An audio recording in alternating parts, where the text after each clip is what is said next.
నమః. హరి ఓం.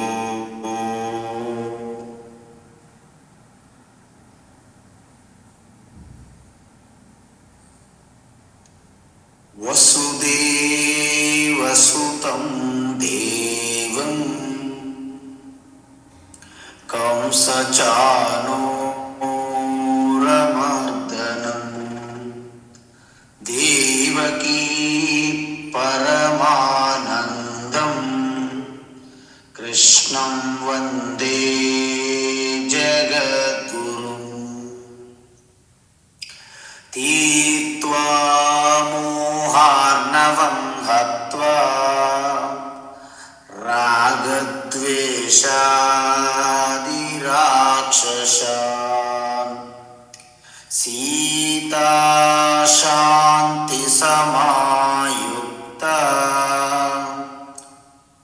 ఆత్మా రామో విరాజతే. ఆత్మా రామో విరాజతే. ఆత్మస్వరూప బంధుగణం. మనం భగవద్గీత జ్ఞానయజ్ఞం పూర్తి చేశాము. 18 అధ్యాయములు కూడా స్పష్టంగా వ్యాఖ్యతో మనం అధ్యయనం చేశాం. కాబట్టి ఈ సంవత్సరం పాటు ఎటువంటి విఘ్నాలు లేకుండా, అంతరాయం కలగకుండా మన యజ్ఞం అనేది నిర్విఘ్నంగా, అంటే ఆ విఘ్నేశ్వరుడి యొక్క అనుగ్రహంతో. ఎందుకంటే మన భగవద్గీత వినాయక చతుర్థి జరిగింది కిందటి సంవత్సరం, ఈ సంవత్సరం కాదు. ఆ చతుర్థి రోజున మనం ప్రారంభించి విజయదశమి సందర్భంగా అది ముగించామంటే నిజంగా ఎంత అద్భుతమైనటువంటి ఎత్ర యోగేశ్వర కృష్ణ ఎత్ర పార్థో, అది నిజంగా సంజయ్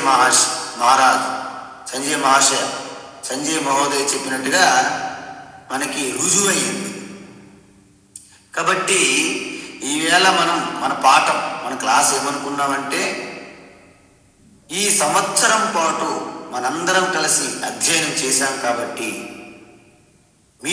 ఈ టీచింగ్లో మీకు ఎటువంటి ఆధ్యాత్మికమైనటువంటి ప్రశ్నలు కానీ, సంశయాలు, సందేహములు కానీ ఉన్నట్లయితే ఫీల్ ఫ్రీ టు, అంటే ఎంతో ఆనందంగా, సంతోషంగా మీరు ఆ ప్రశ్నలు అడగవచ్చు. ఎందుకంటే శ్రవణం పూర్తయినది. ఇప్పుడు మననము దశలో ఉన్నారు కాబట్టి మీకు ఎటువంటి సందేహమైన ప్రశ్న ఉన్నట్లయితే మీ మ్యూట్ తీసి నాకు ప్రశ్న అడిగినచో నేను ఖచ్చితంగా మీ ప్రశ్నకు సమాధానం చెప్పడానికి నా శక్తి వంచన లేకుండా ప్రయత్నిస్తాను. ఎందుకంటే ప్రశ్న అడిగేవారు మీరు అర్జునులైతే సమాధానం చెప్పేది కూడా శ్రీకృష్ణ అవుతారు. అందువలన మీరు నేను అంటే ఏమి ఇక్కడ ఉండదు. ఇక్కడ ఉన్న రెండు ఉన్నాయి, ఒకటి అర్జున, 2 కృష్ణ. కాబట్టి మీరు అర్జున స్వరూపంగా మీరు ప్రశ్న సంధించనిచో నేను శ్రీకృష్ణగా మీకు మాట్లాడతాను. నేను శ్రీకృష్ణే మీకు సమాధానం చెప్తారు. కాబట్టి మనం ప్రశ్నలు సమాధానం సెషన్ క్లాస్ అనేది ప్రారంభిద్దాం. హరి ఓం తత్సత్. చెప్పండి అమ్మా, ఎవరైనా సరే ప్రశ్నలు ముందే చెప్పాము. ఎవరి ముందు ప్రశ్న ఏదైనా అడుగుదాం అనుకుంటే ఆ మ్యూట్ తీసి ప్రశ్న అడగవచ్చు. హరి ఓం.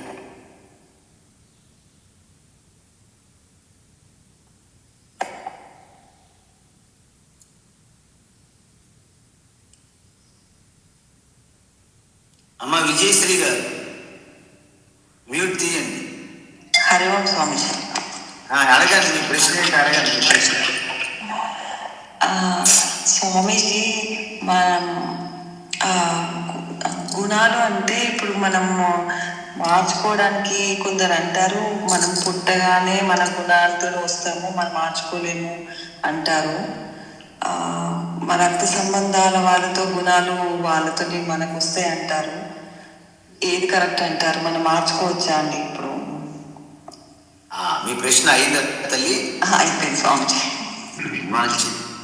ఇప్పుడు మనం పుట్టినప్పుడు అంటే మనం పుట్టిన వెంటనే రక్త సంబంధంతోనే రావడానికి పూర్తిగా ఆస్కారం అవకాశం లేదు. ఎందుకంటే అనేక జన్మాంతరం నుండి మన సంచిత కర్మలు ఉంటాయి రోగై. సో వాటి నుండి ఏవైతే బలంగా ఉన్నాయో వాసనలు, అవి ముందు వరుసలోకి వచ్చి పొడవ చేయవాడిదే ప్రసాదం అన్నట్లుగా అవి నేను ముందు వెళ్తానంటూ లైన్లో వచ్చి కొంత ప్రారబ్ధ కర్మగా తీసుకొని శరీరం పొందుతామన్నమాట. సో మన పూర్వజన్మ వాసనలు ఉండగా ఆ ప్రారబ్ధానికి అనుగుణంగా మనం ఎక్కడైతే పుడతామో వారి ప్రారబ్ధం కూడా మనకు తోడవుతుంది, మన ప్రారబ్ధం వారికి తోడవుతుంది. మన చుట్టుపక్కల ఉన్న వారి ప్రారబ్ధం కూడా మనకి ఎఫెక్ట్ అవుతుంది. కాబట్టి ఇన్ని ఎఫెక్ట్ అయినప్పుడు ప్రారబ్ధం అనేది తన బలం తనకు ఉన్నది. తన 50% షేర్ మార్కెట్ అనమాట. మీరు అంటే ప్రారబ్ధము మీరు కలిసి బిజినెస్లో డీల్ అనమాట ఇది. సో ప్రారబ్ధం కంటే ఒక శక్తి ఉంది. ఓకేమ్మా?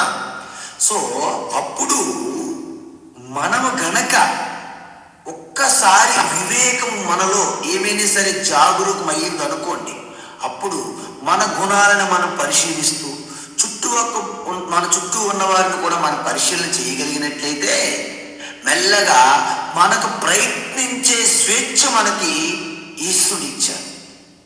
దానిని మానవ ప్రయత్నము అంటారు. సో మానవ ప్రయత్నం 50%, ప్రారబ్ధం అనేది గుణాలతో వచ్చి 50%. సో మనలో ఏ గుణం డామినేట్గా ఉన్నది?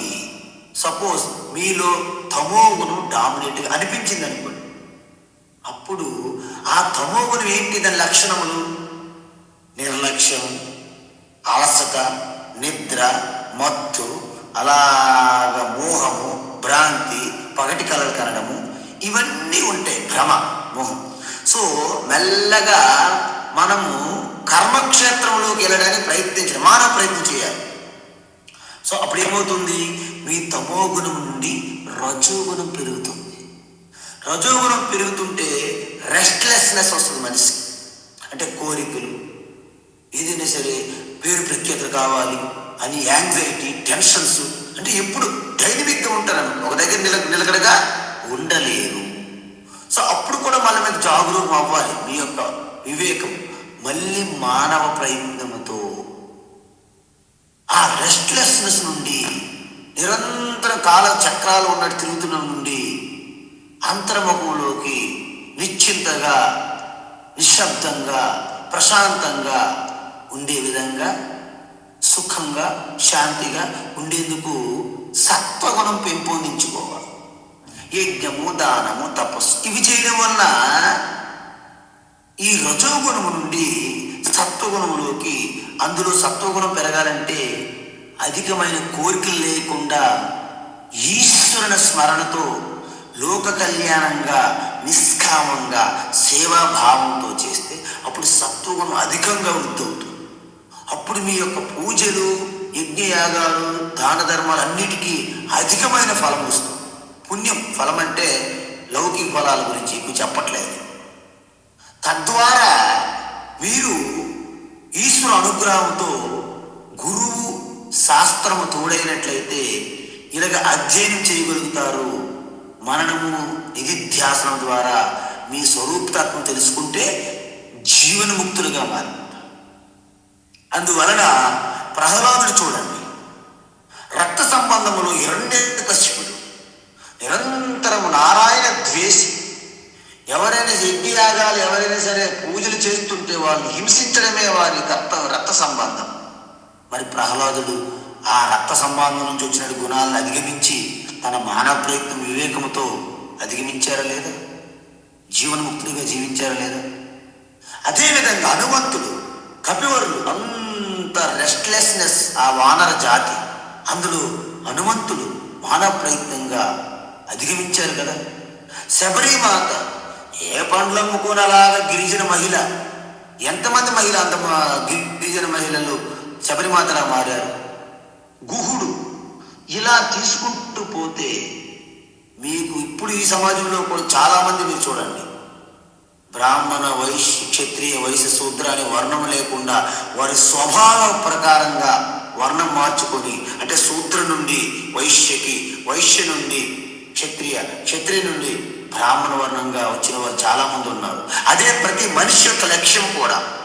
అందుకే జన్మనా జాయతే శూద్ర కర్మనా జాయతే ద్విజ వేద పాఠేన విప్రస్యాత్ బ్రహ్మజ్ఞానేన బ్రాహ్మణా స్మృతం. కాబట్టి మనకి ప్రారంధం ఉన్నది లేదని కాదు, కానీ దాన్ని కూడా మనకు అనుగుణంగా మార్చుకోవచ్చు. ఛాలెంజెస్ని ఆపర్చునిటీస్గా మార్చుకుంటారు. అర్జునుడికి శాపం వచ్చింది, నువ్వు బృహన్నలుగా అయిపో, నువ్వు ఆడాకాక మగాకాక మాడ అయిపో అన్నారు. ఎవరు? ఊర్వశి శాపం. అది అరణ్యవాసంలో ఆయన బృహన్నలుగా ఉపయోగపడింది. కాబట్టి ఈ రక్త సంబంధాల ద్వారా గుణాలను ఎప్పటికీ మార్చుకోలేము.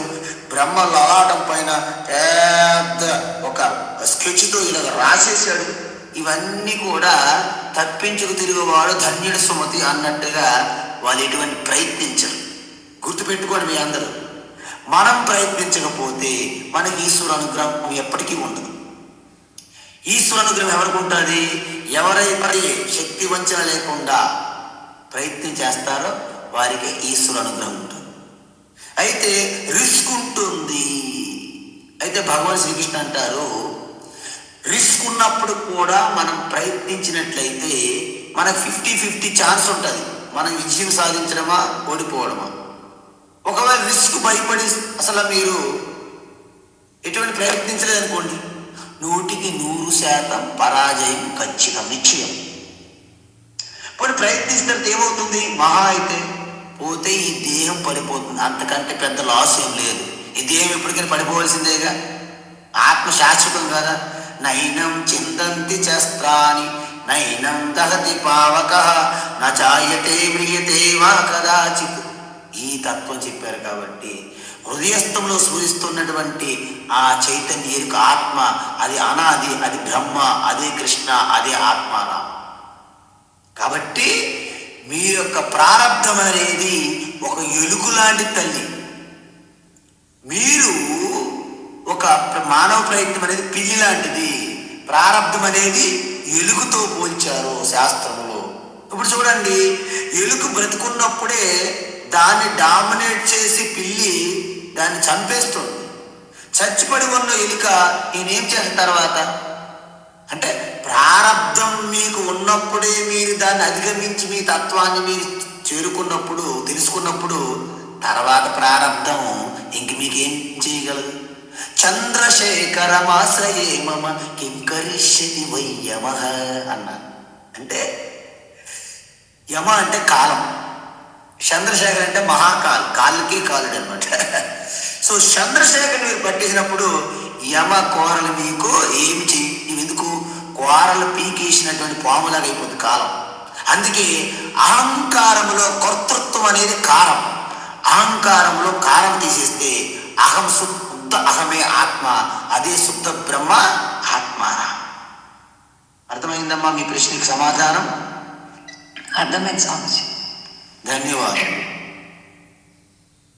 తర్వాత ఎవరైనా ఆత్మస్వరూపులారా చెప్పండి, మీకు ఏమైనా ప్రశ్న? అమ్మగారు చాలా అద్భుతమైన ప్రశ్న అడిగారు, ఆవిడ మనం ఒకసారి క్లాప్స్ కొట్టాలి. తరువాత అడగండి. జగన్మోహన్ గారు. హరిఓం స్వామిజీ. బాబు చెప్పండి. శ్రీనివాస్ గుప్తు గారు. అయ్యా హరిఓం స్వామి, హరిఓం స్వామి. జై శ్రీమన్నారాయణ. ఇంత మహాత్ముల ద్వారా ఇంత శ్రవణం చేస్తుంటాం స్వామి, స్వాధ్యాయం చేస్తూనే ఉంటాము. కానీ మనసు మాత్రము స్వస్థితిలో ఉండదండి, ఎప్పటికీ జారిపోతూ ఉంటుంది. రాగద్వేషాలు, అసూయ, మళ్ళీ ఒక తెలియని అగాధంలో ఉంటుంది. దీనికి మేము సాధన చేసేవాళ్ళు, జిజ్ఞాసులు ఎటువంటి దృక్పథం కలిగి ఉండాలి, ఎటువంటి యాటిట్యూడ్, మనసు జారిపోకుండా ఉండాలి. సతతం మేము ఎటువంటి ప్రయత్నం చేయాలి స్వామీజీ, దయచేసి తెలియజేయండి. అద్భుతం, మీ ప్రశ్న చాలా అద్భుతం. ఎందుకంటే మీరు అడిగిన ప్రశ్న అర్జునుడు ఇదే ప్రశ్న అడిగారు. 6వ అధ్యాయం మనం చూసాం, మనం చాలా అధ్యయనం చేసాం బాగా. అంటే అర్జునుడు ఏమన్నారు? అబ్బా కృష్ణ, నీవు చెప్పినటువంటి యోగము, ధ్యానము, కర్మయోగము అద్భుతం, మహదద్భుతం. కానీ ఏంటి ప్రాబ్లం అంటే, యోగం యోగస్త్వయా ప్రోక్తః సామ్యేన మధుసూదన ఏతస్యాహం న పశ్యామి చంచలత్వా స్థితిం స్థిరాం చంచలం హి మనః కృష్ణ ప్రమాతి బలవద్ధృఢం తస్యాహం నిగ్రహం మన్యే వాయోరివ సుదుష్కరం అని అర్జునుడు అడిగిన ప్రశ్న మన శ్రీనివాస్ గుప్త గారు అడిగారు. అంటే మీ భాషలో మీ భావంతో అడిగారు. నేను దాన్ని ఏకీభవిస్తున్నాను. నిజం చెప్పాలంటే మీ ప్రశ్న చాలా మంచిగా ఉంది. ఎందుకంటే ప్రతి ఒక్కరికి ఇది ఉంది, కానీ చాలామంది ఆడగలరు. అయితే ఇక్కడ చూడండి, మనం ఏ ప్రయత్నం ప్రారంభించినా, అందుకే ఒక సూత్రం ఏంటంటే, మనం ఏ పని చేసినా, ఏది తెలుసుకున్నా, ఏది ప్రారంభించినా, ఏ ప్రయత్నం చేసినా, ఏది సులభం కానీ ఏది కష్టం కానీ ఉండవంట. నోట్ చేసుకోవాలి మీరు. ఎలాగా? Everything in the process of learning to mastery అంటారు. అంటే మనం నేర్చుకునే ఆరంభ దశ నుండి మనం ఒక ఉత్కృష్టమైనటువంటి స్థితిని పొందడం వరకే ఉన్నది తప్ప, అంటే ఆరంభంలో మీకు కష్టం అనిపిస్తుంది, అదే కాలక్రమేణా అది తేలికవుతుంది. స్టార్టింగ్లో డ్రైవింగ్ తీసుకోండి, స్విమ్మింగ్ తీసుకోండి, ఏదైనా తీసుకోండి. అదే చిన్నపిల్లలు నడవడానికి ప్రయత్నించినప్పుడు పడిపోతుంటారు. అమ్మో నా బిడ్డ పడిపోతాడు, నా బిడ్డ పడిపోతాడు అని మీరు నడవకుండా అడ్డుకున్నారనుకోండి, పిల్లవాడికి 70 సంవత్సరాలైనా కూర్చునే ఉంటాడు తప్ప నడవడు. అందుకే బిడ్డవానికి మనం ఈత నేర్పించలేదు, మనం ఏం చేయాలి చెప్పండి? అమ్మో నా స్విమ్మింగ్ భయం, నీరంటే భయం, ఫోబియో, వాటర్ ఫోబియా.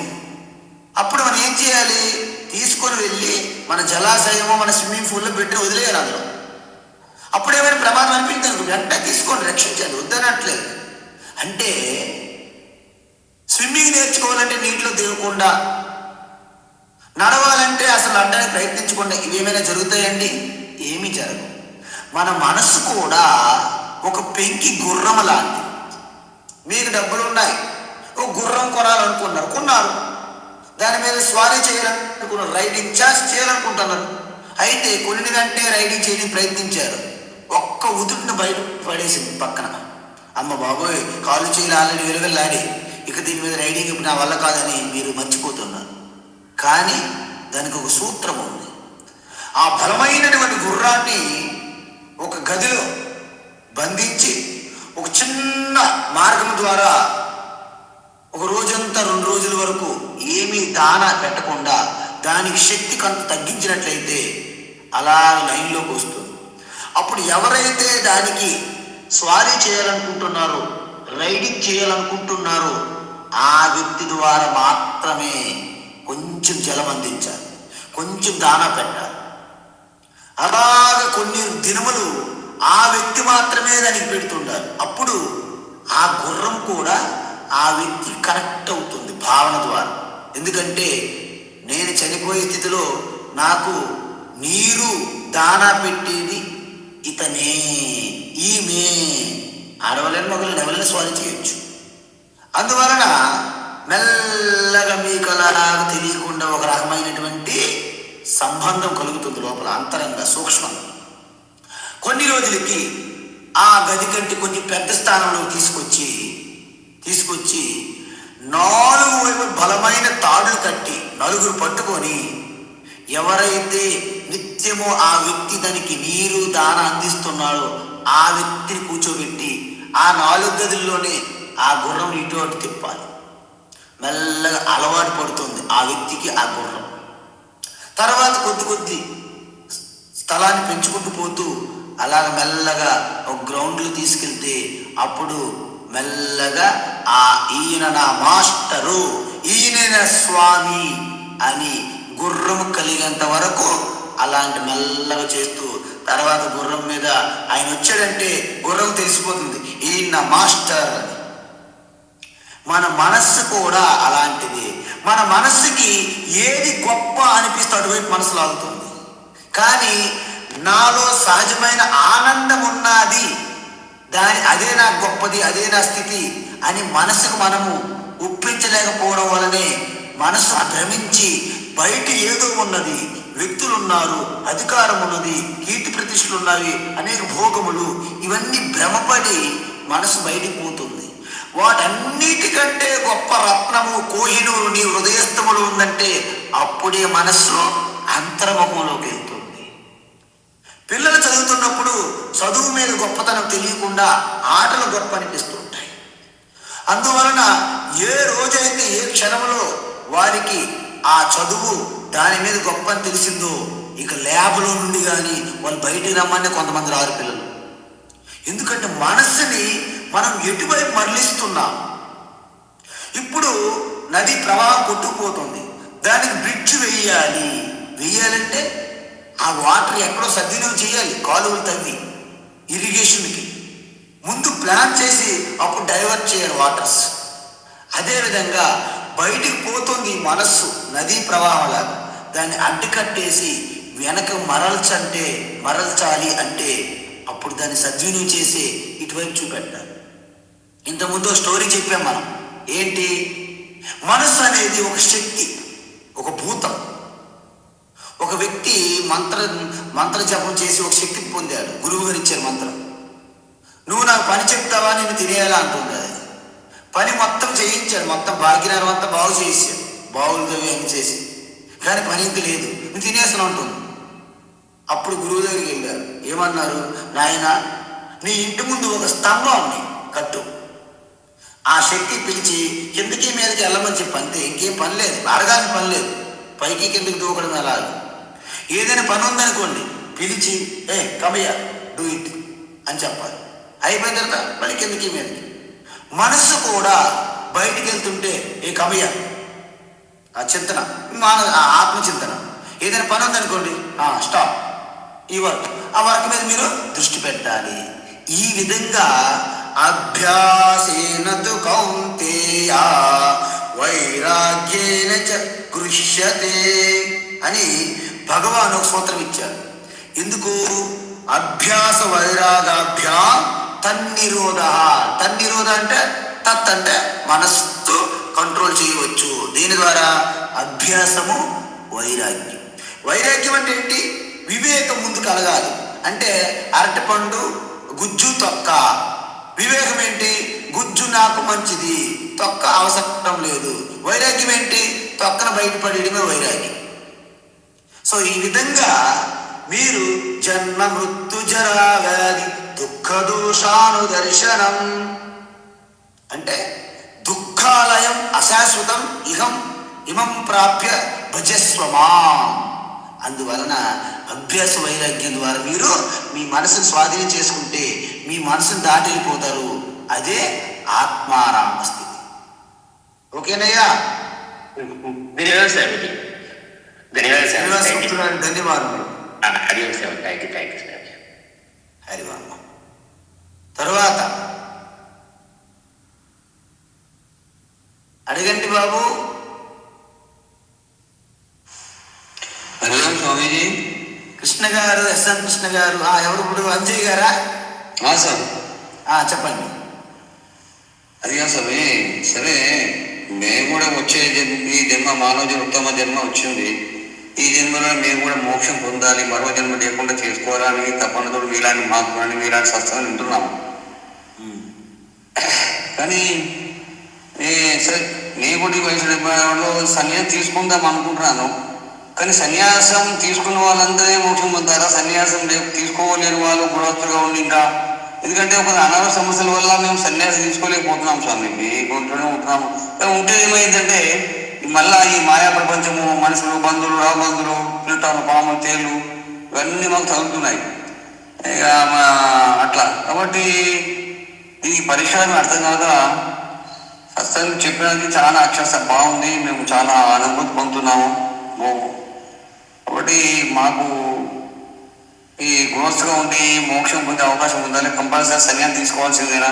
సన్యాసం తీసుకున్న వారందరికీ మోక్షం ఉంటుందా? సన్యాసం అట్లా అని నాకు కొంచెం సందేహంతో ఫోన్ చేశాను సార్. ఓకే, మీ ప్రశ్న అయిందా? ఆయించండి. ఓకే, మీరు మ్యూట్లో పెట్టుకోండి. అంజయ్ గారు, ఈ ప్రశ్న దీనికి సమాధానము 3 అధ్యాయుల నుండి చెప్పుకునే వస్తున్నాను. కానీ బహుశా మీరు మొదటి క్లాసు వినలేదేమో నాకు తెలియదు. మళ్ళీ అడిగారు. ఓకే, అయినప్పటికీ కూడా చెప్తాను. ఎందుకంటే అర్జునుడు కూడా అడిగిన ప్రశ్నలు అడుక్కుంటూ వచ్చాడు గీతలో. భగవాన్ కూడా చాలా ప్రశాంతంగా ప్రసన్న చిత్తంతో సమాధానం చెప్పారు. కాబట్టి నేను ఎలా తప్పించుకోగలను? కాబట్టి నేను కూడా అదే విధంగా చెప్పాల్సి ఉంటుంది. చూడండి, లోకేస్మిన్ ద్విధా నిష్ఠ పురాప్రోక్త భయానఘ జ్ఞానయోగేన సాంఖ్యానం కర్మయోగేన యోగిన అని ఒక శ్లోకం ఉంది 3వ అధ్యాయం. అంటే అర్థం ఏంటి? ఇక్కడ ప్రతి మనిషి 2 జీవన విధానములు ఎంచుకునే అవకాశం ఉంది. ఏంటది? ఒకటి, గృహస్థగా నిత్యము జీవితాంతం గృహస్థగా జీవించవచ్చును, లేదా సన్యాసంగా జీవించవచ్చును. గృహస్థ నుండి సన్యాసం తీసుకోవచ్చు. దీనికి మనకి చాయిస్ ఉంది, ఎంచుకొని చాయిస్ ఉంది. అంటే ఏంటి? గృహస్థగా ఉన్నప్పుడు పంచమహాయజ్ఞాలని చెప్పాం. దైవయజ్ఞము, ఋషియజ్ఞము, పితృయజ్ఞము, మనుష్యయజ్ఞము, భూతయజ్ఞం అని చెప్పాను. యజ్ఞదాన తపస్సులు చేయాలి. అవి చేయడం వల్ల దాన్ని కర్మయోగము అంటారు. అంటే కర్మయోగం ప్రధానం గృహస్థికి. అది చేస్తూ ఇంకా మీకు శ్రద్ధాభక్తి ఉంటే మీ ప్రయత్నంతో కర్మయోగంతో పాటే జ్ఞానయోగం కూడా చేసుకోవచ్చు యాజ్ ఏ గృహస్థగా ఉంటూనే. అలా కాకుండా నాకు ఇంకా గృహస్థతో ఉంటే 2 చేయడం కష్టమవుతుంది, నేను పూర్తిగా సన్యాసం తీసుకొని పూర్తి స్థాయిలో జ్ఞానయోగమే నా సాధన, శ్రవణము మననము నిధిధ్యాసనమే నిరంతరం నా కర్తవ్యము అని భావించినప్పుడు వారంతటి వారికే అంతఃకరణ శుద్ధి నాకు యోగ్యత అని వారికి అనిపించినప్పుడు వారి సన్యాసాశ్రమంలోకి వెళ్ళవచ్చును. తద్వారా జ్ఞానయోగం ద్వారా జ్ఞానప్రాప్తి, జ్ఞానము ద్వారా మోక్షము. ఇది ఒక మార్గం. గృహస్థ కర్మయోగము, సన్యాసి జ్ఞానయోగము, మోక్షం ఒక మార్గం. అలా కాకుండా నేను గృహస్థగానే ఉంటాను, సన్యాసం తీసుకోవలసిన అవసరమే లేదు అనుకున్నప్పుడు గృహస్థుగా ఉంటూనే మరి దానికి ఉన్నటువంటి లాభ నష్టాలు ఉంటాయి కదా, అన్నీ తట్టుకుంటూ, ఒడిదుడుగులు తట్టుకుంటూ, ఎత్తుపల్లాలు చూసుకుంటూ, కర్మయోగం కూడా చేస్తూ, సైమల్టేనియస్గా అంటే ప్యారలల్గా జ్ఞానయోగం కూడా చేసి గృహస్థుగా ఉంటూనే జీవన్ముక్తులు కావచ్చు. అది జనక మహారాజు లాంటి ఉదాహరణ కూడా చెప్పారు భగవాన్ శ్రీకృష్ణ. ఇప్పుడు మీరందరూ కూడా మ్యాక్సిమం మీలో ఎవరు సన్యాసులన్నీ అనుకోవట్లేదు. మీరందరూ గృహస్థులుగా ప్రస్తుతానికి ఉన్నారు, కొంతమంది ఉన్నారు సన్యాసులుగా జీవిస్తున్నారు. కానీ మీరందరూ కూడా గృహస్థులుగానే కర్మయోగము చేస్తున్నారు. ఇప్పుడు జ్ఞానయోగం కూడా జరుగుతుంది. కాబట్టి మోక్షానికి కావలసింది ఏంటి? కర్మయోగం ముందు ప్రతి ఒక్కరు చేయాల్సిందే. అంతఃకరణ శుద్ధి సాధించి ఏకాగ్రత పొంది జ్ఞానయోగం చేసుకొని శ్రవణ మనన నిధిధ్యాసనం ద్వారా తన ఆత్మస్వరూపం జ్ఞానం తెలుసుకొని మోక్షం పొందాలనేది అందరికీ కామన్. కాబట్టి కర్మయోగము జ్ఞానయోగము గృహస్థులో ఉండే పూర్తిగా జీవితాంతం చేస్తారా, లేకపోతే గృహస్థగా ఉండి కర్మయోగ నిష్ట సాధించి సన్యాసం తీసుకుని జ్ఞానయోగ నిష్ట ద్వారా మోక్షం పొందుతారనేది చాయిస్ ఉంది. అంటే గృహస్థగా జీవించాలా, సన్యాసిగా జీవించాలా అనేది మీ చేతిలో ఉన్న తప్ప నేను కర్మయోగం చేయాలా, జ్ఞానయోగం చేయాలనేది చాయిస్ లేదు అని పదే పదే పదే పదే చెప్పడం జరిగింది. కాబట్టి మోక్షమునకు సన్యాసే తీసుకోవాలని రూల్ ఏమి ఇక్కడ లేదు. కానీ సన్యాసి తీసుకుంటే వ్యావహారిక కర్మలు ఉండవు కాబట్టి అందువల్ల ఫుల్ టైం ఆయనకి శ్రవణ మన నిధిధ్యాసనకి టైం ఉంటుంది. కాబట్టి అది జ్ఞానయోగం సన్యాసాశ్రమంలో సులభము, కర్మయోగం అనేది గృహస్థాశ్రమంలో సులభం తేలిక. కాబట్టి దీన్ని దృష్టిలో పెట్టుకొని నువ్వు సన్యాసిగా మారుతావా లేదా నీ ఇష్టం. కానీ కర్మయోగం జ్ఞానయోగం అనేది ఏది విడిచిపెట్టడానికి వీలు లేదు. ఎందుకంటే కర్మయోగము లేని జ్ఞానయోగము అసాధ్యం, జ్ఞానయోగము లేని కర్మయోగం అసంపూర్ణం. ఐ రిపీట్, మీరు నోట్ చేసుకోవాలి మీ గోడల మీద, మీ ఇంట్లో. కర్మయోగము ఉపాసన రెండు లేకుండా జ్ఞానయోగం అనేది అసాధ్యం. కర్మయోగము చేసి చేసి జ్ఞానయోగంలోకి వెళ్లకుండా, అంటే ఉపాసనలు కర్మయోగం ఈ రెండు చేసి జ్ఞానయోగంలోకి వెళ్లకుండా ఉంటే అది అసంపూర్ణం. అంజయ్ గారు మీ ప్రశ్న సమాధానం చెప్పారు. నెక్స్ట్ తర్వాత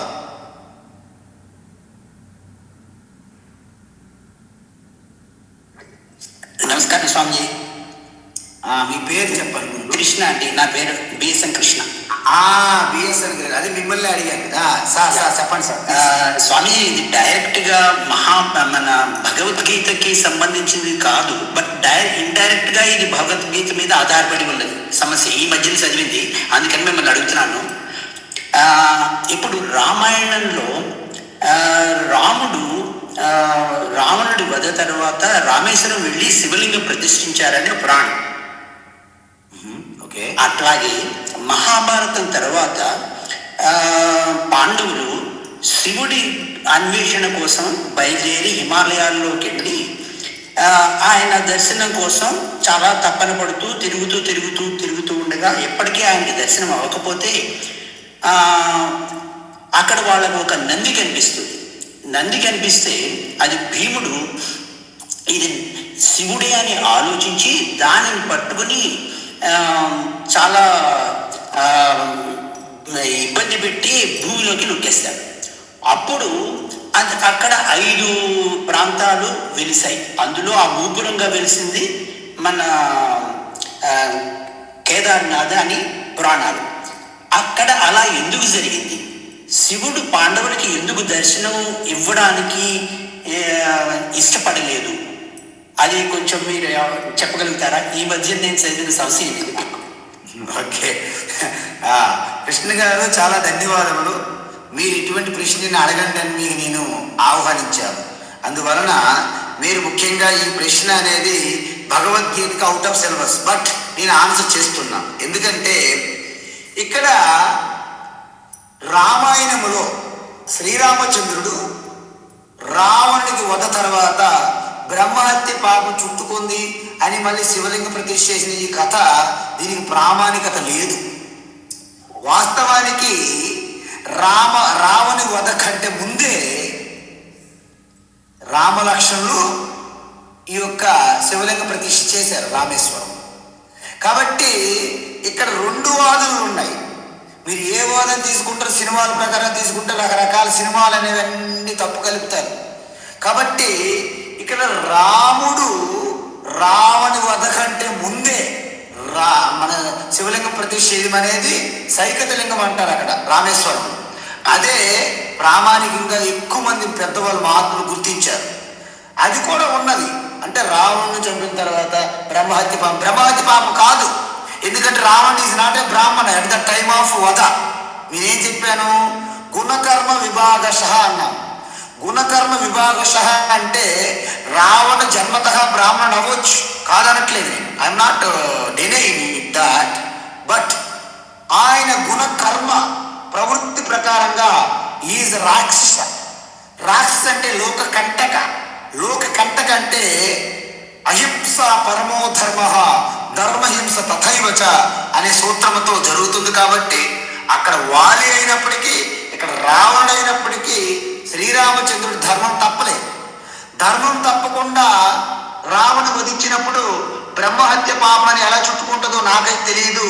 అలా చెప్పేవాళ్ళు పరమానంద శిష్యులు కానీ నేను గుర్తిస్తున్నాను, నా పర్సనల్, నన్ను క్షమించాలి.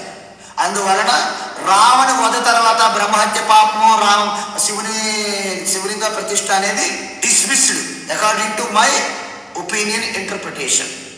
కాబట్టి రామాయణంలో రావణి వధ కంటే ముందే శివలింగ ప్రతిష్ఠ జరిగింది.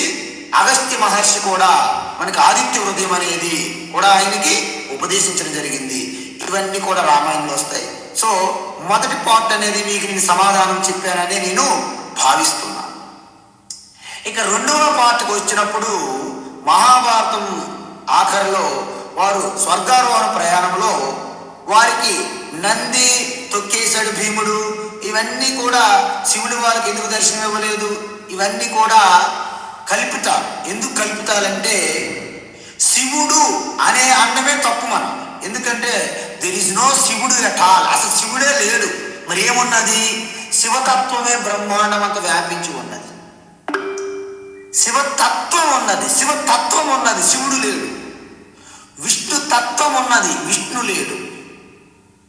కృష్ణ తత్వం ఉంటుంది, కృష్ణుడు ఉండదు. అంటే రామకృష్ణ శరీరం పొందారు, కానీ శివ ఎప్పుడూ అలా అవతారం శరీరం పొందలేదు. మరి ఏంటి శివ? శివ అంటే కంకర యందు శివతత్వమే ప్రకటమవుతున్నది. కాబట్టి ఆ తత్వానికి ఒక లిటరల్గా మనం దర్శించాలని ఏ ఋషులైతే ఊహించారో దానికి ఆ నీలమేఘంగా శరీరం కానీ, ఆ చంద్రుడు కానీ, ఆ గంగాధార పడ్డం కానీ, ఆ మెడలో పాము కానీ, ఆ త్రిశూలం కానీ, వీటన్నిటి వెనక తత్వం ఉంటుంది, తత్వం. కాబట్టి శివుడు వారికి దర్శనం ఇవ్వలేదు అనుకోవడము అది కూడా ఒక కల్పితమే. ఎన్నో కల్పితాలు ఉన్నాయి మహాభారతం.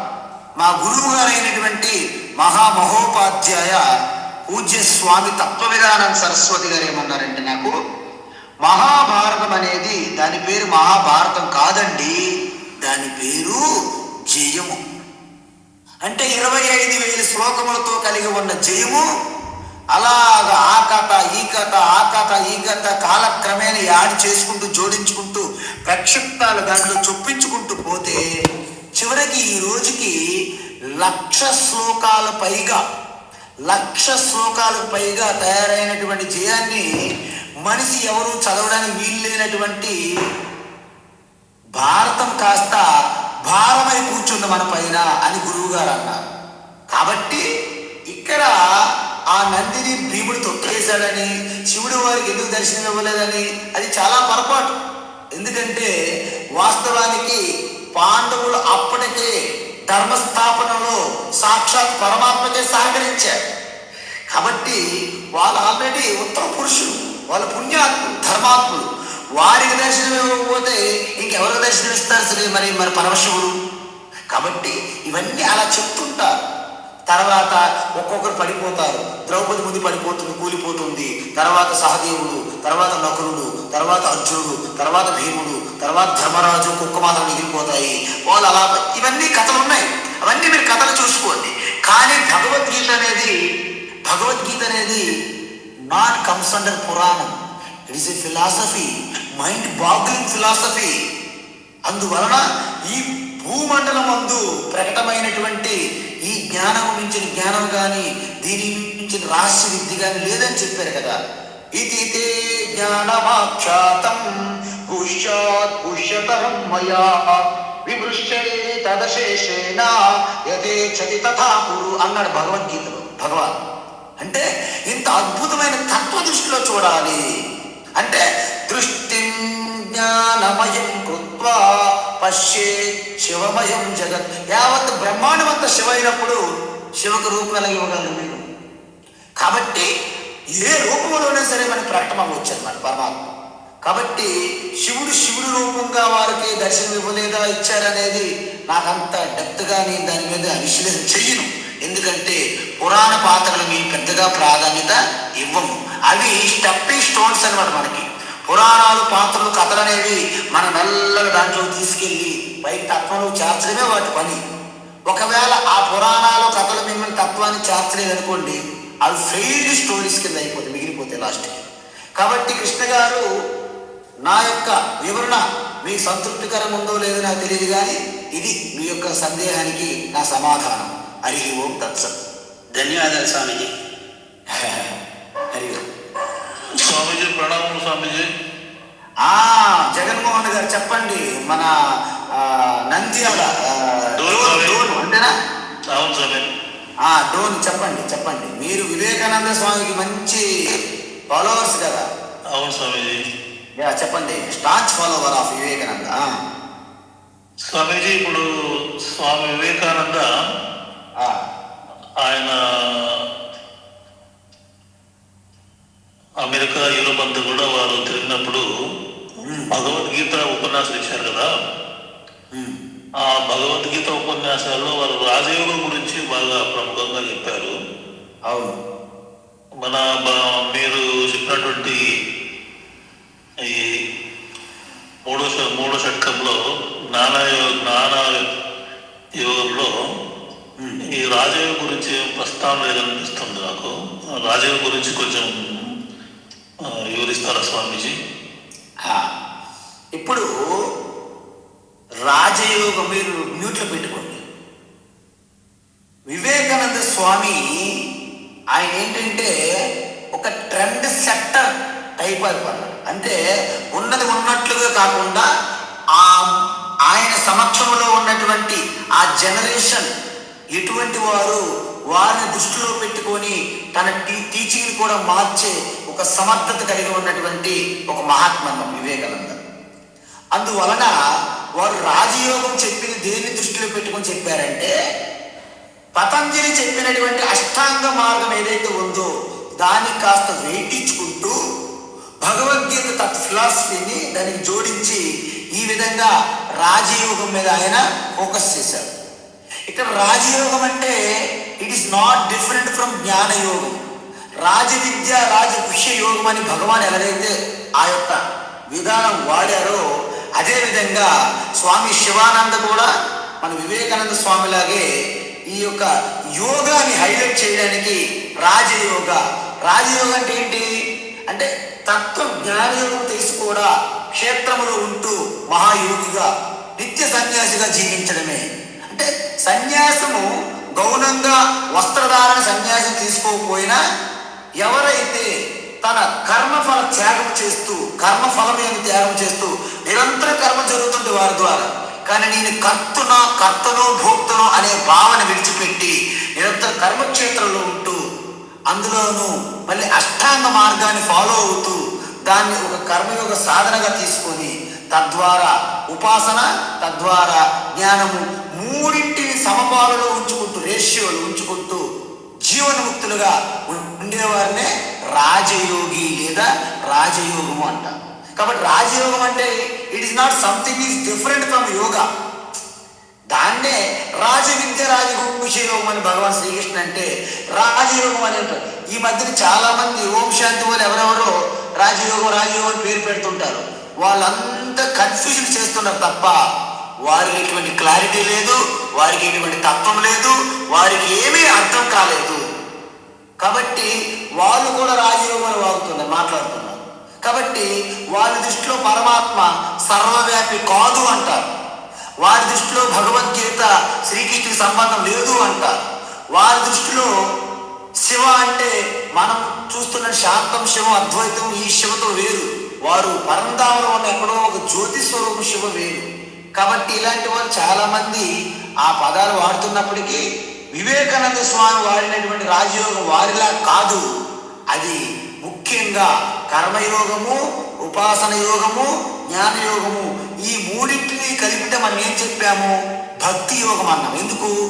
కర్మలో కూడా భక్తి ఉండాలి, ఉపాసనలో కూడా భక్తి ఉండాలి, జ్ఞానయోగానికి కూడా ఆధారంగా భక్తే ఉండాలి. భక్తి అనేది సెపరేట్ సాధనం కాదు.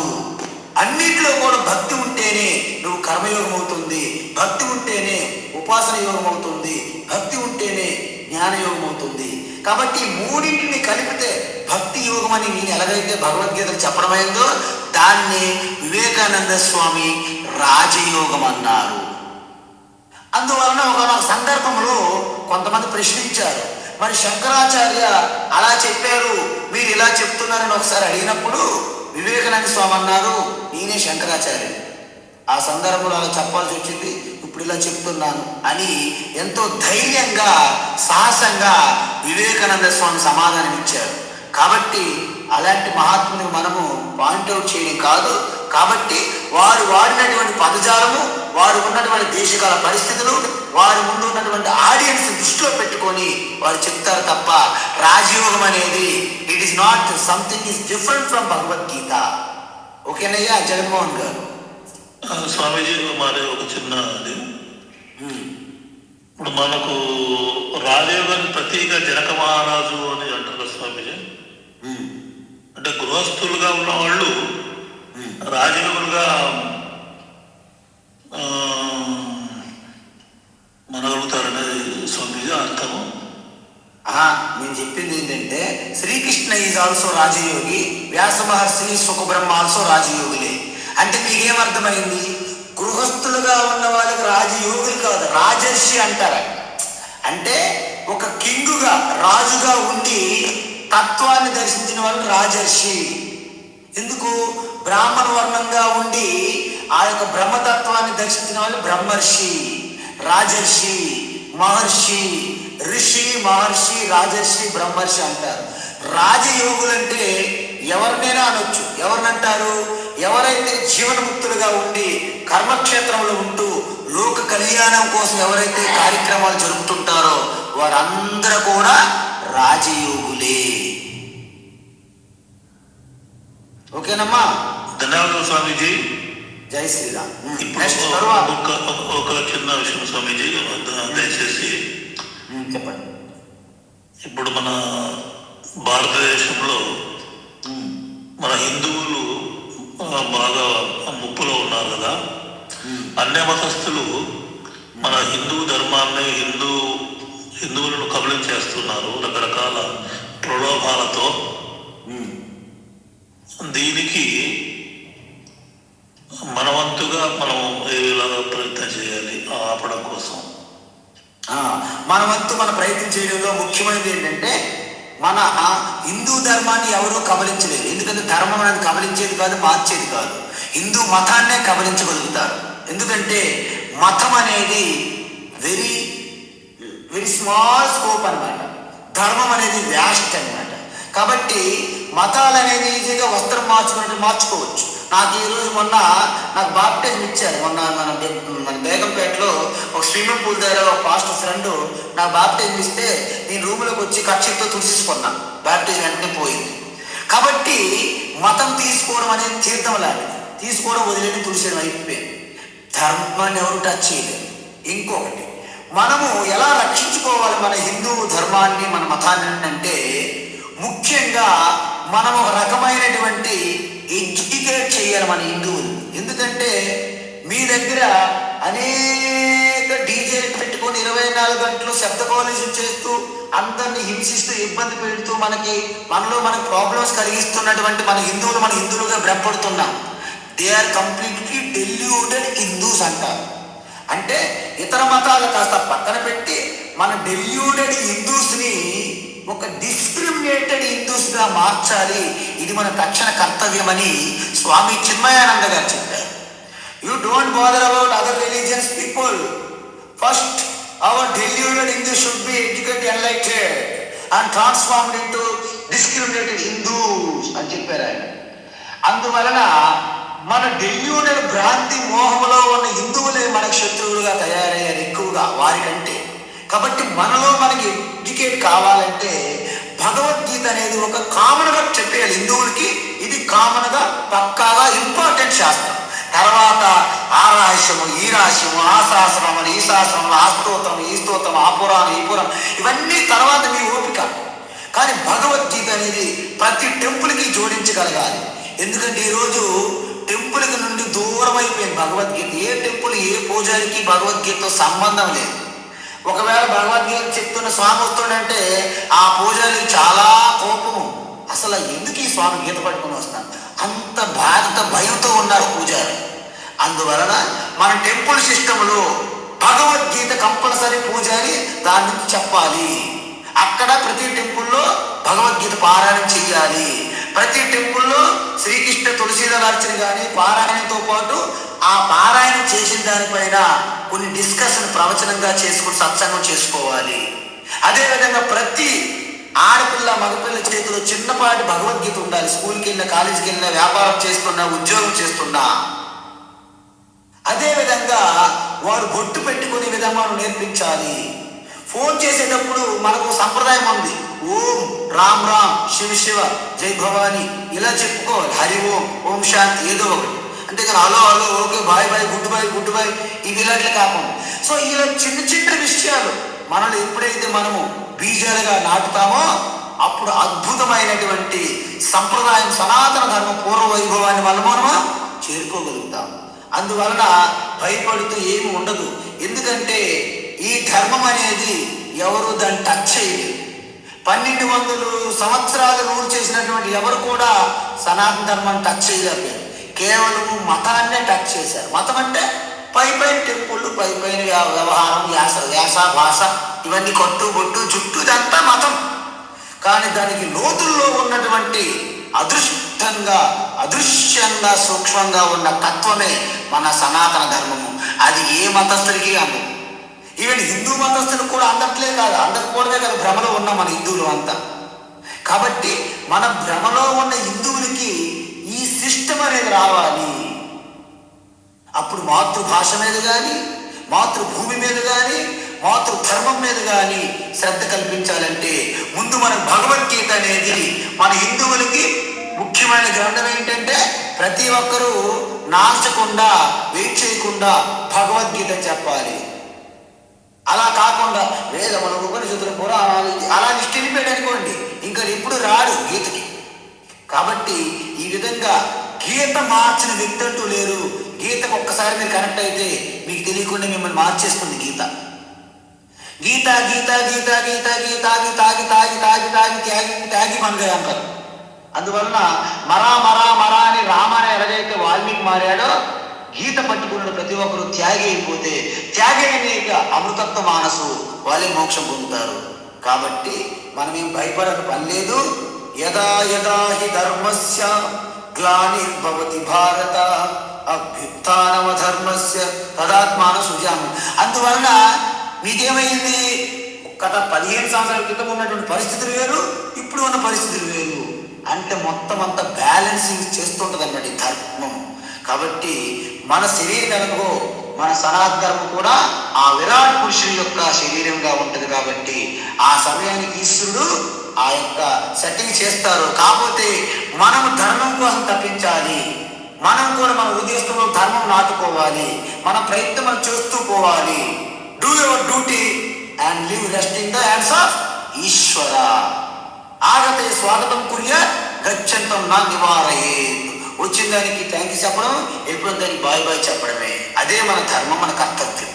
అంతా రెస్ట్ ఆఫ్ అంత కూడా ఆ ఈశ్వరు చూసుకుంటారు. అందుకే hope for the best but prepare for the worst scenario also అని చెప్తారు.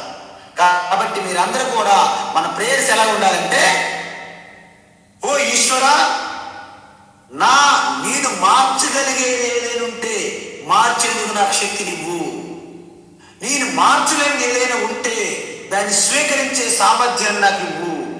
ఓ ఈశ్వర, నేను మార్చేది నేను మార్చలేని మధ్య ఆ యొక్క వివేకం, జ్ఞానం నాకు కల్పించు. ఇలాంటి ప్రార్థన చెయ్యాలి. అప్పుడు మీ బుద్ధిలో వచ్చిన మొట్టమొదటి ఆలోచన మీ చేతిలో ఉండదు, కానీ అది కొనసాగించాలా వద్దనేది మీ చేతిలో ఉంటుంది. అందువలన మంచి ఆలోచన అయితే కొనసాగిస్తారు, తప్పుడు ఆలోచన అయితే వెంటనే అలర్ట్ అయ్యి దాన్ని చిరిమేయాలి. అందువలన ఆ ఆలోచన మంచిదైతే రెండో ఆలోచన నుండి మీ చేతిలో ఉంటుంది. తర్వాత ఏం మాట్లాడాలనేది మీ చేతిలో ఉంటుంది. తర్వాత ఏం చేయాలనేది మీ చేతిలో ఉంటుంది. తద్వారా ఈశ్వరార్పితం నిశ్చయాకృతం చిత్తశోధకం ముక్తి సాధకం రమణ మహర్షి చెప్పినట్టు అప్పుడు మీరు మీ యొక్క హృదయస్థంలో పవిత్రం నింపుకొని మీ యొక్క బుద్ధిలో ఆ క్లారిటీ, ఆ నిశ్చయాత్మకమైనటువంటి నిర్ణయాన్ని తెచ్చుకుంటే అప్పుడు మీరు చేసే ప్రతి పని కూడా, ప్రతి కర్మ కూడా ఈశ్వరుని పూజగా మారుతుంది. వాళ్ళే రాజయోగులు, వారే జీవన్ముక్తులు. ఈ విధంగా మనలో మనకి ఈ మేకపోతుగా మనమేంటి, మన సింహాలమై ఉన్నాము, కానీ మేకపోతులు మందులో బ్రతికేస్తున్నాము. మేకల్లాగా గడ్డి కరుస్తూ అరుస్తూ ఉన్నాము. మన సింహాలం అని తెలుసుకునే రోజు వస్తుంది. మనం ఎవరము, మనం ఎక్కడి నుండి వచ్చాము. శ్రీకృష్ణుడు మన వంశం, శ్రీరాముడు మన వంశం. మన పూర్వీకులు శ్రీరాముడు, శ్రీకృష్ణుడు, అగస్త్యుడు, వ్యాసుడు, ఋషులు. ఈ భారత భూమి అనువనువు కూడా ఋషులు తపస్సు నిండి ఉన్నది. చందనం దీనికి వందనం, అప్పుడే మీకు కలుగుతుంది నందనం. కాబట్టి శ్రీరామచంద్రుడు ఉత్తరం నుండి దక్షిణ వైపు ప్రయాణిస్తే, శ్రీకృష్ణ పరమాత్మ తూర్పు నుండి పడమటి ప్రయాణిస్తే, మొత్తము భారతదేశం అంతా 12 జ్యోతిర్లింగాలు, 18 శక్తిపీఠాలతో నిండి ఉన్నటువంటి భారతదేశాన్ని మనం గుర్తు చేసుకోవాలి, స్ఫూర్తి నింపుకోవాలి, ధైర్యాన్ని తెచ్చుకోవాలి, భయాన్ని విడిచిపెట్టాలి. ఈ విధంగా భగవద్గీత ద్వారా ఇవన్నీ సాధ్యపడతాయి. కాబట్టి అప్పుడు ఎవరు ఏం మారుస్తారు? వాళ్ళ దగ్గర ఉన్న నమ్మకాలే, వాళ్ళ దగ్గర జ్ఞానం లేదు, వాళ్ళ దగ్గర తత్వం లేదు, ఫిలాసఫీ లేదు. కాబట్టి అవి ఎన్నాళ్ళు ఉంటాయి? అవి ఎగిరిపోతాయి గాలికి. కాబట్టి సనాతన ధర్మానికి ఇప్పుడు డోకా లేదు. కావాల్సిందంతా మన వ్యవహారము, మన హిందూ మత ఈ వ్యవహార ఆచార వ్యవహారాలు ఏవైతే మూఢనమ్మకాలు కొన్ని ఉన్నాయో అలాంటి వారే మిగతా మతాల్లో మారిపోతారు తప్ప నిజానికి మన తత్వం కొంచెం కూడా తెలుసుకున్న వాళ్ళు ఎవరు ఇలాంటి జాల్లో ప్రలోభాలకి లొంగరు. ఓకేనా బాబు జగన్మోహన్ గారు? ఓకే స్వామి, ధన్యవాదాలు స్వామీజీ. హరి ఓం స్వామీజీ. అమ్మా విజయశ్రీ గారు, హరి ఓం స్వామి. మన సెషన్ టైం అయింది, ఇక మనం ముగిస్తున్నాం. ఓకేనమ్మా? ఓకే స్వామి. ఓం సర్వేషాం స్వస్తిర్భవతు, సర్వేషాం శాంతిర్భవతు, సర్వేషాం పూర్ణం భవతు, సర్వేషాం మంగళం భవతు, సర్వే భవంతు సుఖినః, సర్వే సంతు నిరామయాః, సర్వే భద్రాణి పశ్యంతు, మా కశ్చిత్ దుఃఖభాగ్ భవేత్. అసతో మా సద్గమయ, తమసో మా జ్యోతిర్గమయ, మృత్యోర్మా అమృతంగమయ. ఓం శాంతి శాంతి శాంతి. హరి ఓం శ్రీ గురుభ్యో నమః. హరి ఓం. లోకా సమస్తా సుఖినో భవంతు. హరి ఓం తత్సత్. సర్వం శ్రీకృష్ణార్పణమస్తు.